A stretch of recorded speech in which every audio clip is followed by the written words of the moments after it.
pẹ̀lú àbẹ̀wò tí gómìnà tẹ́lẹ̀ ní ìpínlẹ̀ Èkìtì ọ̀mọ̀wé John Káyọ̀dé Fáyẹmí tí ó ṣe sí ẹbọra ìlú Òwu ìyẹn ààrẹ tẹ́lẹ̀ lórílẹ̀‐èdè Nàìjíríà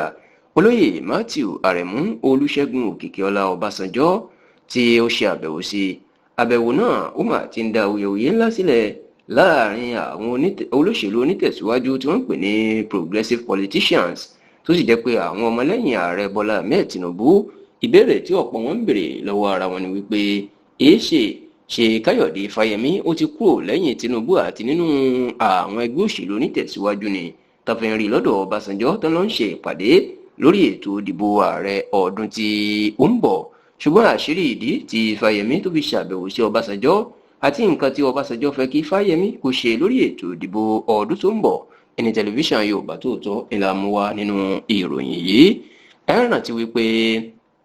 ètò ìdìbò ọdún 2027 àjọ elétò ìdìbò Independent National Electoral Commission INEC wọ́n ti fi bí ètò ìdìbò náà yóò ṣe lọ síta. Kódà inú oṣù kẹ́ni ọdún tó ń bọ̀ January 2027 ni wọ́n ní ètò ìdìbò ààrẹ àti tàwọn ilé-ìgbìmọ̀ aṣòfin l'Àbújá yóò wáyé nígbà tí ti àwọn gómìnà àti àwọn aṣòfin ilé-ìgbìmọ̀ aṣòfin ìpínlẹ̀ tí yóò wáyé nínú oṣù kejì yún February 2027. Eléyìí ló sì jẹ́ kí gbogbo àwọn olùdíje kó ti bẹ̀rẹ̀ eré láti sísà lórí bí wọn yóò ṣe jáwé olúborí ní ọdún tí ó ń bọ̀. Ṣá ọlọ́jọ́ àìkú tí ṣe ọjọ́ Sunday ọ̀sẹ̀ tí a wà nínú ẹ̀ yìí èyí tí ṣe ọjọ́ kejì nínú oṣù kẹjọ ọdún yìí 2nd of August 2026 ó ní gómìnà ìpínlẹ̀ Ọ̀yọ́ ọlọ́lá jùlọ Ṣèyí Mákindé inú síwájú Fáyẹmí àti gómìnà tẹ́lẹ̀ ní ìpínlẹ̀ Ọ̀ṣun ọmọọba Ọlágúnsóyè Òyìnlọ́lá lọ sílé Ọbásanjọ́ tó wà lágbègbè Hilltop ní ìlú Abẹ́òkúta ní ìpínlẹ̀ Ògùn níbi tí wọ́n ti ṣe ìpàdé lórí ètò ìdìbò ààrẹ ọdún tí ó ń bọ̀. Eléyìí ló sì jẹ àwọn ọmọlẹ́yìn Tinubu ní kàyéfì pé kí ni ìpàdé ajá àti ẹkùn wọn ní gómìnà Ṣèyí Mákindé ọmọ ẹgbẹ́ òṣèlú APM àtàlátakò tó ń ṣiṣẹ́ tako ààrẹ Bọ́lá Ahmed Tinubu ni wọ́n ní Ọlágúnsóyè Òyìnlọ́lá ọmọ ẹgbẹ́ òṣèlú PDP lòun tóun náà ti fẹ́ darapọ̀ mẹ́gbẹ́ òṣèlú APM wọ́n ní kí wá ní ti Fáyẹmí tóun jẹ́ ọmọ ẹgbẹ́ òṣèlú APC kí ló lọ ṣe nírú ìpàdé bẹ́ẹ̀. Ṣùgbọ́n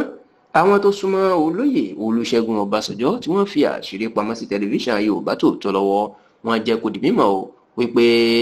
ọ̀rọ̀ ìdìbò ọdún tó ń bọ̀ lóòótọ́ ni wọ́n sọ nù pàdé. Wọ́n ní tọ́básanjọ́ tó sì sọ fún Fáyẹmí àti Ṣèyí Mákindé pẹ̀lú Ọlágúnsóyè Òyìnlọ́lá tó súnmọ́ púpọ̀ ó ní wípé olùdíje fún ipò ààrẹ lábẹ́ ẹgbẹ́ òṣèlú National Democratic Congress NDC ìyẹn ọ̀gbẹ́ni Peter Gregory Obi ó ní kí gbogbo wọn kan wọ́n ṣiṣẹ́ fún ní ọdún tó ń bọ̀ tá a sì gbọ́ pé Ọbásanjọ́ ó ti fi dá Mákindé àti Fáyẹmí pẹ̀lú Ọlágúnsóyè Òyìnlọ́lá lójú wípé bí wọ́n bá lè ṣiṣẹ́ dáadáa fún Peter Obi òun fowó ẹ̀sọ̀yà yóò ṣe dáadáa yóò sì tọ́jú gbogbo wọn náà tó bá di ààrẹ orílẹ̀-èdè Nàìjíríà.